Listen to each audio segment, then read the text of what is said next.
Ce matin, nous allons continuer notre série avec le Cantique des Cantiques. Et aujourd'hui, nous allons faire la deuxième partie, comme son titre l'indique, « Savoir vivre un rendez-vous galant ». Alors ça, c'est tout un programme. Vous allez voir que, sur le principe, on se dit « un rendez-vous galant ». Est-ce que ça a quelque chose d'exceptionnel? Mais oui, ça a quelque chose d'exceptionnel. Cantique des Cantiques, de Salomon. « Qu'il me baise des baisers de sa bouche, car ton amour vaut mieux que le vin. Tes parfums ont une odeur suave. Ton nom est un parfum qui se répand, c'est pourquoi les jeunes filles t'aiment. » C'est la Sulamite qui parle. Et quand on voit ce texte, bon, c'est quand même Salomon qui l'a écrit. Il en a écrit, comme vous le savez, je crois quelque chose comme 1005. Et ça, ce cantique, c'est le premier, mais c'est aussi le cantique par excellence. Parce que Salomon débute en nous montrant que dans sa sagesse, il a su aimer de telle manière qu'il dégageait une sorte, d'effluve, excusez-moi le mot, je ne trouve pas un autre mot, de bien-être, comme si c'était vraiment un parfum. Et du coup, les jeunes filles étaient heureuses d'être en sa compagnie. Et d'ailleurs, il le dit, c'est pourquoi les jeunes filles t'aiment. Je sais que cette manière de faire, quand on parle de sagesse, d'attirer les gens, ça peut paraître un peu dépassé. Mais regardons bien le contexte. Salomon a environ 20 à 30 ans quand il écrit cela. Il vient de recevoir ce qu'on pourrait considérer comme le don le plus extraordinaire que Dieu n'ait jamais donné, la sagesse. Et cette sagesse fait qu'on l'a surnommé l'homme le plus sage du monde. Et c'est ce contexte dans lequel il écrit le livre. Cette manière de faire, elle est toute fraîchement sortie des mains de Dieu. Et ça donne des résultats époustouflants. Il faut quand même bien voir, vous connaissez l'histoire de, j'oublie son nom, cette femme éthiopienne, je crois. La reine de Saba, merci. J'ai fait le calcul vite fait, ça faisait 2000 km de chez elle à Jérusalem. On calcule en vol d'oiseau. Donc, vous pouvez supposer qu'à l'époque, on n'avait pas nos voitures, ça a mis du temps. N'empêche qu'elle a fait un énorme trajet pour écouter cette sagesse. Donc, il avait quelque chose qui attirait, c'était tout à fait formidable. Mais aujourd'hui, quelqu'un peut-il dire qu'il a eu cette sagesse? Et en même temps, est-ce que vous croyez que Dieu ne sait pas ce qu'il nous faut? Est-ce que vous croyez que les goûts nobles ont changé? Est-ce que vous pensez que Dieu ne donne pas des sentiments qui font battre notre cœur, mais sans la moindre culpabilité? Aujourd'hui, les amis, les êtres humains ont besoin de vivre sans culpabilité, et Dieu a totalement ce qu'il faut. Ne vous laissez pas modeler par le monde actuel, mais laissez-vous transformer par le renouvellement de votre pensée pour pouvoir discerner la volonté de Dieu, ce qui est bon, ce qui lui plaît, ce qui est parfait. Alors, je l'ai pris dans un autre texte. Je ne suis pas fort en anglais, mais j'aime beaucoup la version The Message. Je vous donne la traduction. Je vous éviterai mon anglais qui n'est pas toujours extra. Mais regardez bien ça. Regardez bien ce texte. C'est le même texte, mais regardez ce qu'il dit. Ne soyez pas aussi ancrés dans votre culture. Parce que c'est vrai que la culture nous influence. Elle est forte aujourd'hui. Elle nous met la pression. Ne soyez pas ancrés dans votre culture au point que vous y soyez sans même y réfléchir. À la place, fixez votre attention sur Dieu. Vous serez changé de l'intérieur. Reconnaissez ce qu'il veut de vous et répondez-y prestement. Contrairement à la culture environnante, vous tirant vers le bas, vers son niveau, regardez bien, d'immaturité, Dieu ressort le meilleur de vous-même et développe en vous une maturité forte. Nos grands problèmes viennent de notre manière de penser. Et c'est là où je parlais de pression de société. Ne vous laissez pas influencer justement par les courants de pensée. Et il y en a des tonnes aujourd'hui, parce que l'homme aime bien penser par lui-même, parce qu'il aime bien remettre les choses en question. Eh bien, ne vous laissez pas influencer par ça, parce que quand quelque chose ne vous donne pas de résultat positif, changez de pensée et voyez votre attitude véritablement se métamorphoser. Bon, je vais vous donner un exemple concret. Vous avez entendu parler du speed dating? Vous savez ce que ça fait? Speed dating, des rendez-vous calculés dans un temps extrêmement court. On va dire, je crois, 10 minutes, à peu près. Et pendant ces 10 minutes, un jeune homme ou une jeune femme doit séduire la personne qu'il a en face de lui, ou d'elle. Vous pouvez me dire que vous pouvez arriver à ça en 10 minutes? Vous pouvez connaître une personne dans toute sa complexité en 10 minutes? Moi, franchement, ce courant de pensée, je trouve ça... Je ne sais pas quel est le mot que je pourrais dire. Je trouve ça aberrant, absurde, inadmissible. Je vous le dis franchement. Parce que 10 minutes pour séduire quelqu'un. Moi, je ne sais pas comment il y en a qui arrivent ça. Bon, ça, c'est leur problème, après tout. Mais comment est-ce que vous voulez espérer construire des couples solides dans un tel contexte? Est-ce que franchement, le flirt, comme on dit, c'est devenu quoi? Un fast-food sentimental? Vous allez dans une boutique et puis voilà, vous achetez vos sentiments. Bon, je vous donne encore un exemple simple. Vous avez jamais vu ces publicités à la télé? Fais le 32-53 pour savoir si c'est ton bon mec ou si c'est la bonne nana. Non mais vous, est-ce que vous pouvez supposer? Mais qui? Rassurez-moi, dites-moi qu'il n'y a personne qui fait ça ici. Rassurez-moi. Parce que quand je vois ça, je dis mais c'est n'importe quoi. Comment est-ce qu'un numéro de téléphone peut savoir si la personne que j'ai en face de moi est ma promise? Ou mon promis si c'est une jeune femme? Non. Ce système, je vais vous dire, il est franchement égoïste. Il ne pense qu'à lui-même. Il ne cherche que selon son point de vue. Une personne, le problème, c'est que ce n'est pas un point de vue. Une personne, c'est quelqu'un qui a des sensibilités, c'est une personne vivante, c'est une personne avec un potentiel de changement significatif. Et vous savez qu'en général, nos potentiels de changement sont vastes. La personnalité d'un être humain, c'est quelque chose d'extraordinaire. Donc, étiqueter quelqu'un en 30 minutes, vous pouvez zapper. Ça n'a aucun sens.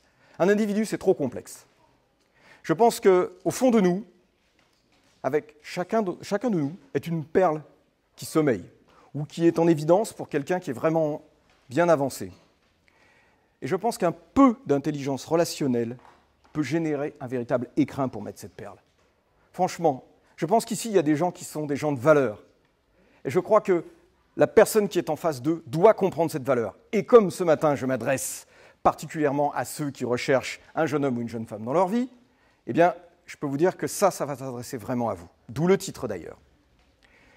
Je sais que flirter aujourd'hui, ça se veut moderne, ça veut innovant, on passe rapidement à la relation physique. Mais alors, après ça, qu'est-ce qui se passe? C'est bien la grande question. On passe vite à quelque chose de rapide, en fait. Je veux dire, on trouve ça génial, c'est frais, comme on dit, c'est fun, les jeunes aiment bien ces expressions-là, mais tout comportement se lie à un résultat. Si vous préférez, vos résultats parlent pour vous. Je vous donne un exemple de la société qui nous entoure. Il y a, on va dire, une semaine à peu près, je discute avec un membre de ma famille. Pour précision, je n'ai pas de chrétien dans ma famille. Et elle me raconte l'histoire d'un de mes neveux. Il a une vingtaine d'années, donc il est dans cette tranche d'âge de jeune homme qui peut rechercher de jeune femme. Et il y a quelque chose qui l'a effrayé, qu'il a confié à sa mère.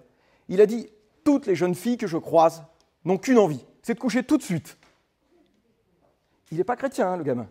Mais le gamin, il ne veut pas entendre parler de ça. Pour lui, ce n'est pas normal. Pour lui, il ne peut pas faire ça sans avoir des sentiments. J'ai dit, mais ce n'est pas vrai. C'en est à ce stade-là.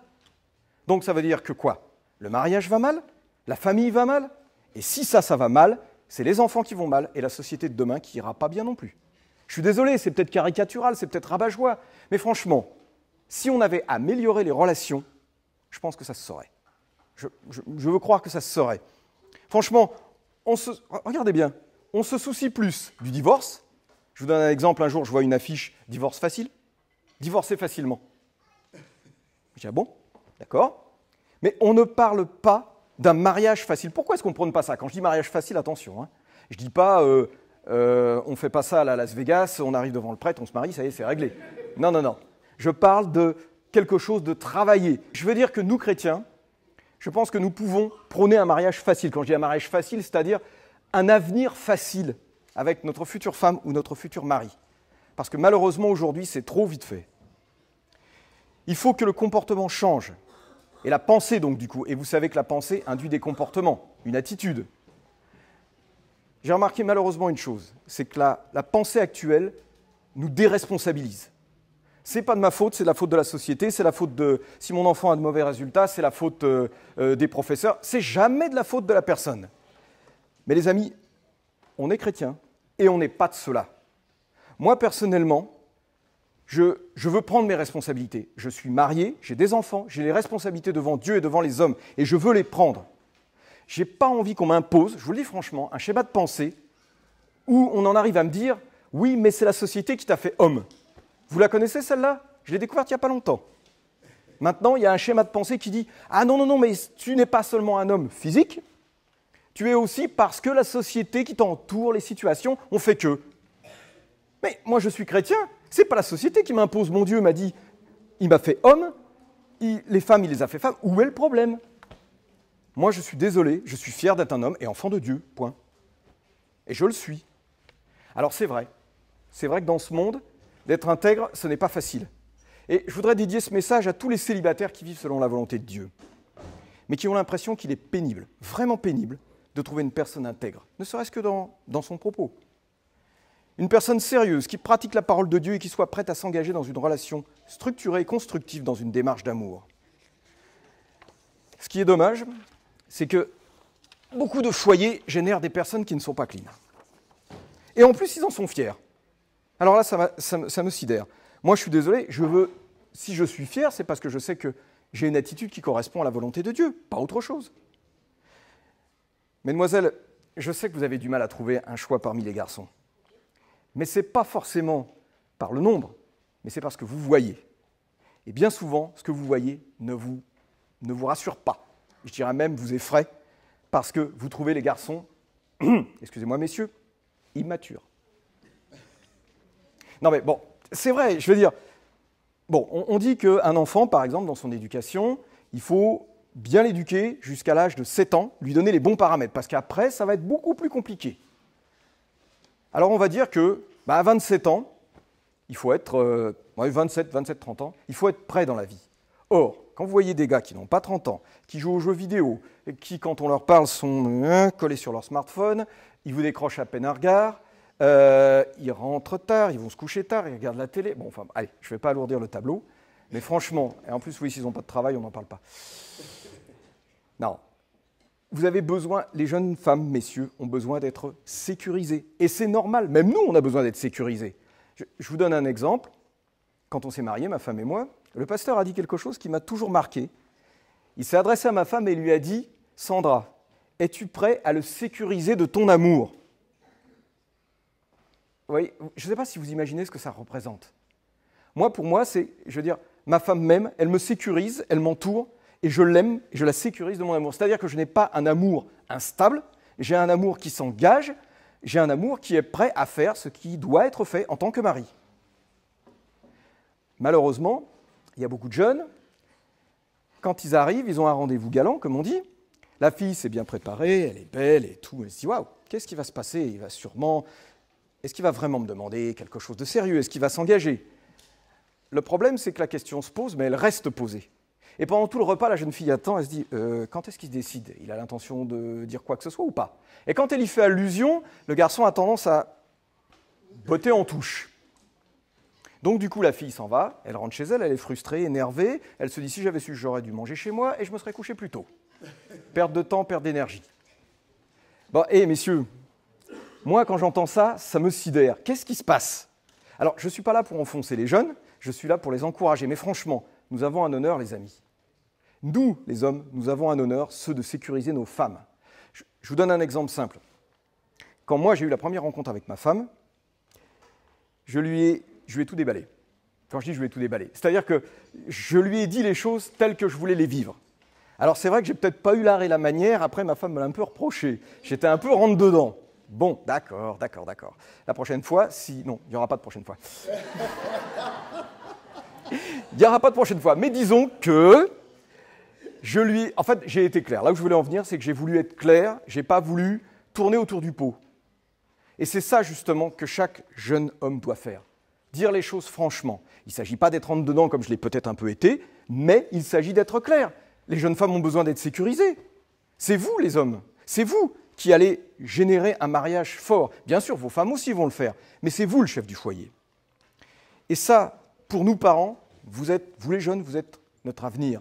Mais vous représentez aussi l'avenir de votre futur conjoint. C'est vrai que les filles, je suis un peu désolé de ces situations-là, mais au moins vous pouvez savoir que ceux qui sont là ce matin et qui l'ont entendu, ils ne pourront plus nous dire « je ne savais pas ». Puisque maintenant, on dit « maintenant vous savez ». Franchement, les garçons, il faut vous dire que, bon, ça va aussi pour les filles, vous me direz, les histoires, la MTV et Rihanna, non. Ça, zappez ça tout de suite. Parce que franchement, on voit ce que ça génère. Donnez plutôt à Dieu sa chance. Honnêtement, donnez-lui sa chance. Je sais que des fois, il y a aussi, même chez les aînés, remarquez, il y a des maladroits.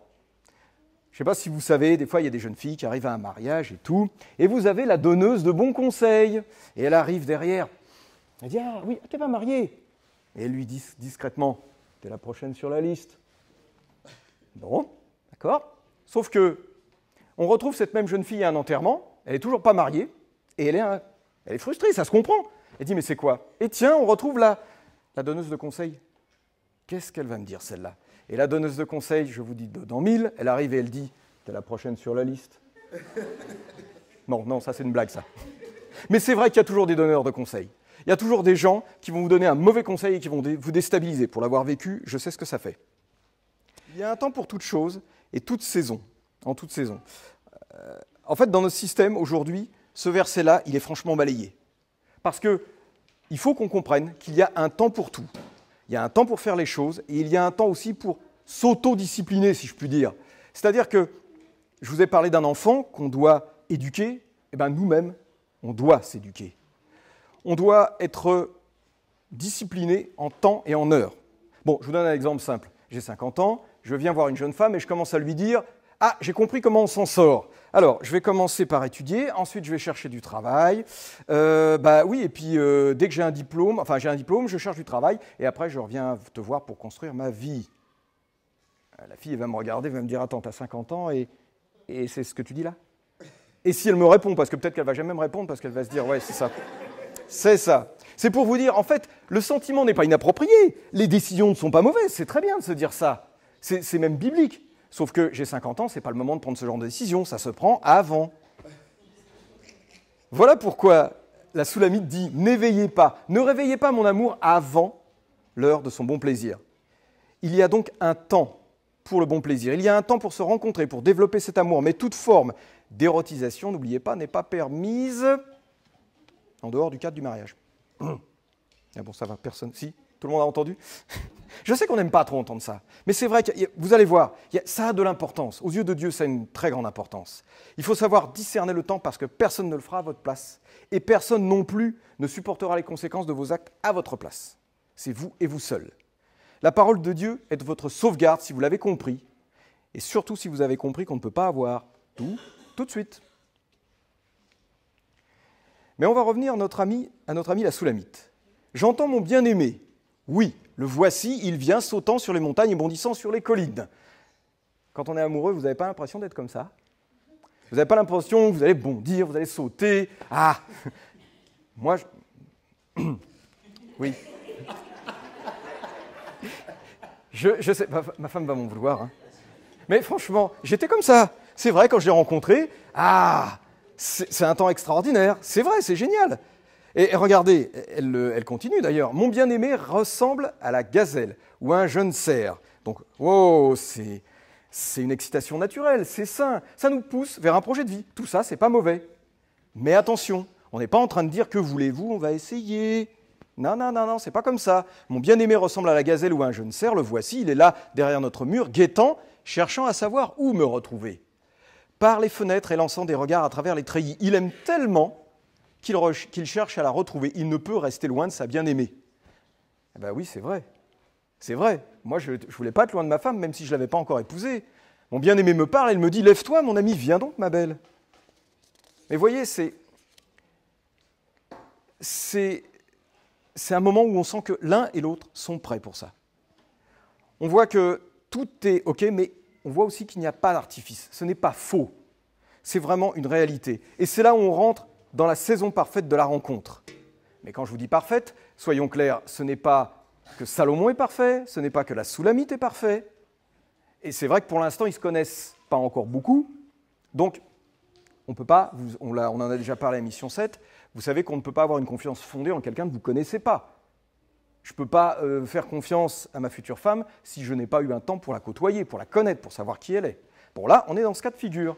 Mais attention, sachez bien une chose, l'amour, ce n'est pas épouser une personne parfaite, parce que ça n'existe pas, mais c'est voir une personne imparfaite, parfaite. Vous voyez ce que je veux dire? Non? Vous avez un doute? D'accord. Vous connaissez... écoutez, je vous donne un exemple simple. Je ne sais pas pour ceux qui ont vu L'amour extra large. Vous connaissez? D'accord. Bon, je vois qu'il y en a qui ont vu. Alors, pour ceux qui ne l'ont pas vu, j'explique. Il y a un homme qui ne voit pas, je ne sais plus pourquoi, mais ça n'a pas d'importance, il ne voit pas avec ses yeux, c'est-à-dire qu'il a une jeune femme en face de lui qui est effectivement très forte, mais il voit avec ce qu'elle a dans le cœur. Et lorsqu'il la regarde avec les yeux du cœur, tiens, bon, non mais ça je ne vous en parle pas, vous verrez le 29. Quand il regarde avec les yeux du cœur, il voit une jeune femme magnifique, une belle femme blonde, mince et tout. Il voit la beauté intérieure de cette jeune femme. Il ne voit pas l'extérieur. Eh bien c'est ça. Votre femme, bah, écoutez, je vais vous donner une chose.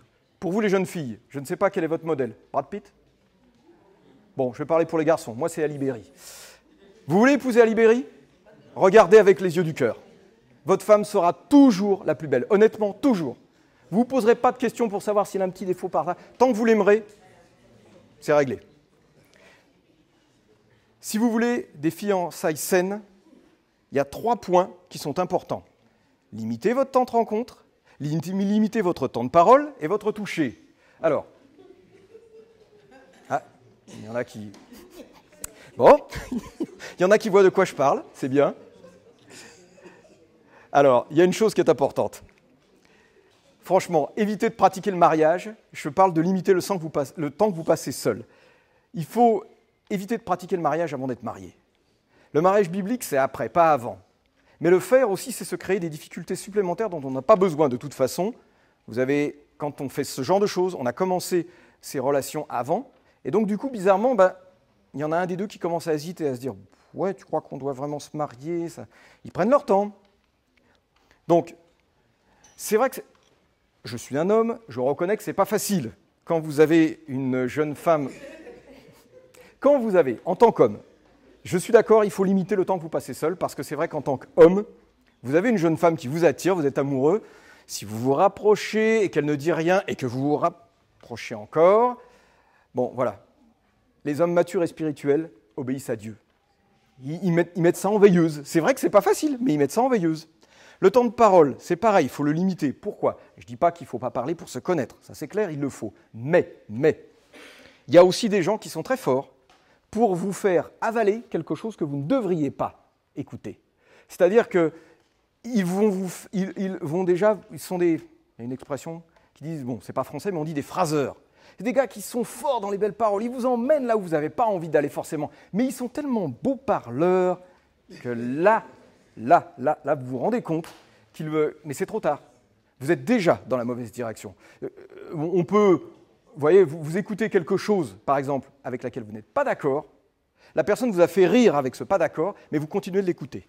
Je ne sais pas si vous voyez ce que je veux dire. Ça, c'est là où il faut faire attention à son temps de parole. Et enfin, le toucher. Le toucher, vous connaissez. Vous avez la main sur l'épaule. Vous avez la main dans la main. Vous avez, bon, ça Lambert, on avait parlé, mais bon, on peut le revoir vite fait. La main sur l'épaule, c'est amitié. La main dans la main, c'est que vous représentez un intérêt plus que fort. Dans les cheveux, ça augmente dans l'intérêt. Sur la hanche, là, si vous avez vraiment l'appartenance, d'ailleurs, entre parenthèses, personnellement, je ne saisis jamais une autre femme que la mienne par la hanche, parce que justement, je connais la valeur de ce signe. Et enfin, le troisième signe, sur les fesses, alors là, bon, c'est « tu es à moi ». Bon, maintenant, je suis d'accord, se toucher, se connaître, s'embrasser, tout ça, c'est pas mauvais. Hein. J'ai pas dit ça. Hein. Je veux dire, Dieu a créé cet instinct en nous pour la réalisation du plus beau des projets. Mais c'est ça que vous devez garder en tête. C'est un projet extraordinaire. Laissez place à une relation qui soit pleine de noblesse et d'amour. Maintenant, la saison est arrivée. Mais c'est la saison parfaite. C'est le début de la relation. Comme je vous l'ai dit tout à l'heure, on n'est plus à cela. Et regardez le texte. Car l'hiver est passé et les pluies ont cessé, leur saison est finie. On voit les fleurs éclore à travers le pays, le temps est chanté, etc., etc. Sous les figuiers. Vous voyez, donc on est vraiment au printemps. Mais regardez le texte de la fin. Ma colombe nichée aux fentes du rocher, cachée au plus secret des parois escarpées, fais-moi voir ton visage et entendre ta voix, car ta voix est bien douce et ton visage est beau. Alors, on peut se demander, mais là, on en est à vraiment une saison où ils sont arrivés à une maturité. Une année s'est écoulée, ils ont eu le temps de se connaître, la relation est mature. D'ailleurs, on ne dit plus qu'ils sautent par-dessus les collines. Hein. On n'est plus le jeune cerf. Là, Salomon s'est calmé. Ça ne veut pas dire qu'il ne l'aime pas, loin de là. Mais la jeune femme, elle, languit carrément après la vision du visage de Salomon. Mais alors maintenant, qu'est-ce qu'il fait dans un rocher, Salomon ? Ça a une raison. puisque à l'époque, le jeune homme devait construire un abri, une tente, un refuge, et c'est son père qui supervisait tout cela. Il devait ainsi montrer sa capacité à se prendre en charge. C'est là, d'ailleurs, je crois que vient le mot « oupa », qui est un abri. Je ne sais pas, bon, malheureusement, je n'ai pas de photo, mais je ne sais pas si vous avez vu dans les mariages juifs, vous avez une sorte de petite tente à 4 pieds, totalement ouverte, et ça représente effectivement le futur foyer. Et d'ailleurs, c'est ce que disait le prophète Malachi, il appelait ça un sanctuaire de l'Éternel. C'était un lieu où l'on amenait sa bien-aimée et son bien-aimé, et ce lieu devait rester pur. Le jeune homme était conseillé par son père, et en général, il ne savait pas quand il allait se marier. C'était son père qui disait quand cela allait être le cas. C'est pour ça que si on demandait au fils « mais tu te maries quand ?» il disait « mon père seul le sait ». La jeune femme, c'était pareil, elle était conseillée par sa mère, et elle protégeait cette relation afin que, en fait, c'était pour éviter qu'il n'y ait pas quelque chose d'inapproprié qui ternisse le mariage. Vous voyez, c'était quand même élevé, et c'est pas pour rien que la Bible dit que la jeune femme, la future mariée, était comme la Vierge sur la montagne de Sion. Moi, je trouve que, bon, cette image, c'est vrai qu'elle est un petit peu ancienne, mais elle représente tout le niveau important, le niveau fort. Et je suis étonné, malheureusement, qu'il y a des gens, ils donnent moins de valeur à leurs enfants qu'à leur voiture.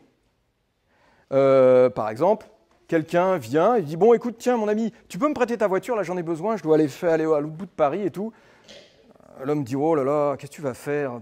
Ouais, mais bon, tu es sûr que tu sais bien la conduire, hein ?» Bon, il va donner des tonnes de raisons. Par contre, un jeune homme arrive et dit « Ah, j'emmène votre fille dans une soirée. » Et là, ils disent rien. Il ne sait pas où il va, ils ne savent pas où va la fille, ils ne savent pas quel type de relation elle va rencontrer. Il y a quelque chose qui cloche. Moi, je suis désolé. Je vais vous dire ce que je dirais le jour où un jeune homme viendra pour demander la main de ma fille.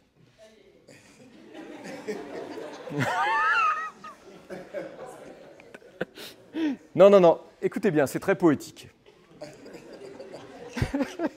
Bon, c'est normal, hein. Qu'est-ce que vous voulez ? On est des papas, hein. On n'y peut rien. Non, mais bon, j'ai pas envie je veux pas mettre ma fille sous verre. Je sais qu'un jour ou l'autre, elle se mariera, mais voilà ce que je dirais. Ma fille est le portrait que j'ai fait sur une vingtaine d'années. Je ne veux la donner qu'à une personne qui soit consciente de la valeur qu'elle possède, de l'œuvre qu'elle représente. Je l'ai entourée quand elle se battait pour se former et devenir la princesse complète qu'elle est. Elle a développé le travail comme une vertu et la discipline comme un propulseur. Jeune homme, toi qui la réclames, es-tu à la hauteur de ce chef-d'œuvre ? Sauras-tu continuer ce que j'ai commencé ? J'ai beaucoup prié pour en arriver là. Prieras-tu pour compléter cette œuvre ? Si tu es sincère, intègre et que tu réponds oui, tu as gagné le droit de la conduire à l'autel. Que Dieu te garde. Vous voyez, c'est pas si dur. Bon, alors, on va quand même pas délaisser les jeunes femmes. Je vais vous parler au nom de ma femme. Si un jour, on va pas délaisser les garçons. Si un jour une jeune fille vient voir pour mon fils, voilà ce qu'on va lui dire. Mon fils est le chef-d'œuvre que j'ai tissé comme un tapis de grand prix. Il est dénoué de toute méchanceté. Il est appliqué et diligent. Il est doux et aimable. Il est le prince que j'ai préparé à rencontrer, celle qui saura le porter dans un projet commun d'épanouissement. Te sens-tu investi d'assez d'amour pour porter et parfaire ce chef-d'œuvre que nous avons commencé, sa mère et moi? Vous voyez? Les amis, c'est vrai que ça peut paraître vieux jeu tout ce que faisaient les familles de l'ancien temps. Les familles juives, hein, je ne parle pas de toutes les époques. Mais les familles étaient incluses, elles s'épaulaient les unes les autres. Et le respect, la discipline, ça les préservait. On appelait cela un arbre planté dans la maison de l'Éternel. Dieu était leur guide et il n'y avait aucun manque qui frappait le foyer. La famille s'élargissait, se consolidait. Mais c'est vrai aussi que l'accès de la jeune fille était conditionnel. Je pense qu'il est temps de comprendre que c'est en mettant ces conditions en pratique pour faire mentir les statistiques négatives sur le couple et sur ce qui se passe dans les familles. Moi, j'ai envie que des statistiques disent, ou des gens disent, ces personnes sont équilibrées, leur mariage dure jusqu'au bout, on n'y entend ni haine ni mauvaise pensée. En cas de tempête ou d'orage, ils se respectent et remettent tout entre les mains de Dieu. Amen. On veut être comme ces enfants de Dieu. N'oubliez pas ça. J'ai envie d'être un témoignage vivant. J'ai envie d'être cela. J'ai envie que mon mariage soit un témoignage vivant. Parce qu'en plus, ça se fera sans même que vous le vouliez. je me rends compte que ma femme et moi, on devient des témoignages. On se demande, mais qu'est-ce qu'on a fait pour ça? On n'a rien fait de spécial. Et nous ne sommes pas les seuls. Tout mariage, devant Dieu, est un mariage de témoignage. Et je ne voudrais pas, j'espère que je n'ai pas été trop contraignant vis-à-vis des jeunes hommes ni des jeunes femmes, mais c'est parce que je vous aime que je dis ça.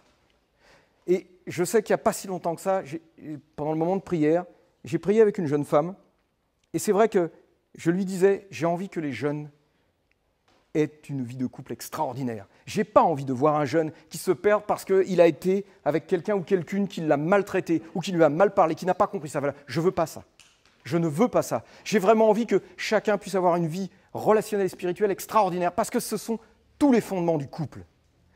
Dieu peut nous nous pouvons faire des erreurs, mais Dieu peut nous renouveler aussi. Raviver notre amour et nous donner une relation amoureuse au-delà d'un normal. Nous avons besoin de ce renouvellement, parce que j'ai envie que nos filles et nos fils soient des gens exemplaires. Mais il y a aussi quelque chose qui est important. Là, c'est Salomon qui parle. Il dit « Saisissez pour nous les renards, les petits renards qui ravagent les vignes alors que nos vignes sont en fleurs. » Il y a quelque chose qu'il veut dire par là. C'est qu'il y a des renards, parce qu'il parle effectivement de la Soulamite. La Soulamite, c'est la vigne. Et il y a des renards qui s'amusent à se balader là où ils ne devraient pas être. Messieurs, je suis désolé, je vais pousser encore la barre un peu haut. Mais franchement, vous savez que le garçon, pour Dieu, c'est celui qui devient le chef de foyer, le chef de famille. C'est donc lui qui va être appelé à porter les responsabilités. Et dans ces cas-là, ça peut être même l'inverse. C'est peut-être pas forcément des renards qu'il va rencontrer, ça peut être une renarde. Et la renarde, il faut aussi savoir lui dire non. Il faut savoir lui dire, écoute, non, je suis désolé, tu as une faiblesse, c'est ton problème, mais moi, non, je tiens bon. Je suis homme, je suis enfant de Dieu, j'ai la responsabilité de la pureté. En tant que chef spirituel, préservez votre couple, préservez votre future femme. C'est vraiment de la noblesse, les amis. Ne croyez pas que c'est dépassé. C'est quelque chose de formidable. C'est entre vos mains que repose la spiritualité du futur foyer. Et Dieu compte sur vous. Dieu veut un point de vue positif. Entraînez-vous à rester honorables. Soyez des garçons vrais sur lesquels Dieu peut compter. Et pour finir, je vous présente la saison de la pureté. Sur mon lit, au long de la nuit, j'ai cherché, c'est la Soulamite qui parle, j'ai cherché celui que mon cœur aime. Je l'ai cherché, mais il ne m'a pas trouvé, mais je ne l'ai pas trouvé. Je me suis dit alors, il faut que je me lève, je ferai le tour de la ville par les rues et les places, je chercherai partout. Celui que mon cœur aime, je l'ai cherché, mais je ne l'ai pas trouvé. J'ai rencontré les gardes qui faisaient le tour de la ville. Je leur ai demandé, celui que mon cœur aime, ne l'avez-vous pas vu?